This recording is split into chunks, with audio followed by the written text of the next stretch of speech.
السلام عليكم ورحمة الله وبركاته إن الحمد لله والصلاة والسلام على من لا نبي بعده أما بعد প্রিয় মুসলিম তাওহীদ জনতা আজ আপনাদের সামনে একটি গুরুত্বপূর্ণ দোয়া নিয়ে উপস্থিত হয়েছি, একটি গুরুত্বপূর্ণ আমল নিয়ে উপস্থিত হয়েছি।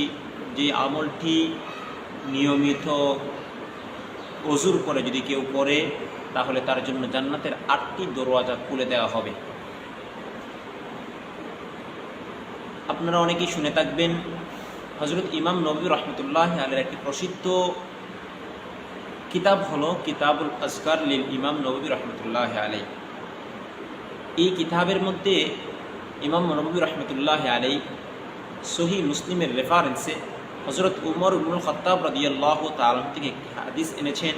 সেই হাদিসের মধ্যে বলেছে, যদি কোনো ব্যক্তি ওযু করার পরে এই দোয়াটি পড়ে আল্লাহ তাআলা তার জন্য জান্নাতের 8টি দরওয়াজাকে খুলে দেন, সে জান্নাতের যে কোনো দরওয়াজা দিয়ে প্রবেশ করার অনুমোদন পেয়ে যায়।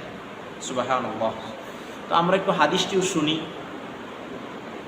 হাদিসটি হলো রাসূল করিম সাল্লাল্লাহু আলাইহি ওয়াসাল্লাম বলেছেন, মান তাওয়াজ্জা, যে ব্যক্তি ওযু করলো, সুম্মা ক্বালা, অতঃপর বলল, আশহাদু আল্লা ইলাহা ইল্লাল্লাহু ওয়াহদাহু লা শারীকা লাহু ওয়া আশহাদু আন্না মুহাম্মাদান আবদুহু ওয়া রাসূলুহু।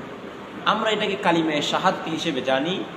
আলহামদুলিল্লাহ, মোটামুটি আমাদের সকলেরই এই দোয়াটি, এই কালিমায়ে শাহাদাতটি মুখস্থ আছে, শুধু আমরা আমলের প্রয়োজন। কালিমায়ে শাহাদাতের অর্থ হলো আশহাদু আল্লা ইলাহা ইল্লাল্লাহ, আমি সাক্ষ্য প্রদান করছি আল্লাহ তাআলা ব্যতীত ইবাদতের উপযুক্ত আর কোনো মাবুদ নেই। ওয়াহদা, তিনি একক, লা শারীকা লাহু, তার সাথে কোনো শরীক নেই। ওয়া আশহাদু আন্না মুহাম্মাদান আবদুহু ওয়া রাসূলুহু, এবং আমি আরও সাক্ষ্য প্রদান করছি হযরত মুহাম্মদ মুস্তাফা সাল্লাল্লাহু আলাইহি ওয়াসাল্লাম আল্লাহ তাআলার বান্দা এবং রাসূল। এই দোয়াটি যদি আমরা নিয়মিত পড়তে পারি ওযুর পরে, এই হাদিসের শেষের অংশে বলা হয়েছে, ফুতিহাত লাহু আবওয়াবুল জান্নাতি তামানিয়াহ ইয়াদখুলু মিন আইহা শাআ, তার জন্য জান্নাতের 8টি দরওয়াজাকে খুলে দেওয়া হয়, সে জান্নাতের যে কোনো দরজা দিয়ে প্রবেশ করার অনুমোদন পেয়ে যাবে। সুবহানাল্লাহ।